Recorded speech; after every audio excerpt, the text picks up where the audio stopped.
اندھیری رات میں ایک بارات گزر رہی تھی. اس بارات نے جانا تھا احمد پور سیال. وہ راستہ بھول گئی، آندھی تھی. اس نے کہا اس کھیت سے اللہ اللہ کی آواز آ رہی ہے، کوئی اللہ کا بندہ اللہ کا ذکر کر رہا ہے، تو چلو اس سے راستہ پوچھ لو. وہ دولہے والے بارات والے اس بندے کے پاس آ گئے جس بندے کا نام باہو تھا. اس بندے نے ذکر کیا اللہ اللہ، تو بارات آ پہنچی. اس نے کہا اللہ کے بندے، ہم نے احمد پور سیال جانا ہے، ہمیں راستہ دکھا دیں، راستہ بھول گئے. فرمایا بارات کو میرے پیچھے لگا دو. بارات پیچھے لگ گئی. فرمایا میرے پیچھے پیچھے چلے آؤ. بارات کو 2 قدم لے کے چلے تو اچانک نظر اٹھائی تو گنبد خضرا سامنے تھا. تو سامنے گنبد خضرا دکھا دیا. اب وہ تھے باراتی، وہ تو گئے تھے دلہن کی تلاش میں. وہ جو سامنے آ گیا اس کی تو تلاش میں نکلے ہی نہیں تھے.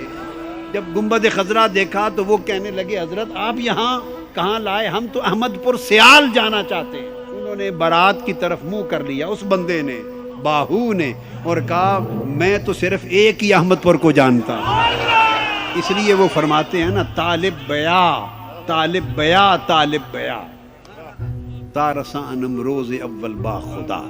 تو اللہ والے ایک ہی احمد پور کو جانتے ہیں، اور جب اس کو جان لیتے ہیں باقی سب کو بھلا دیتے ہیں.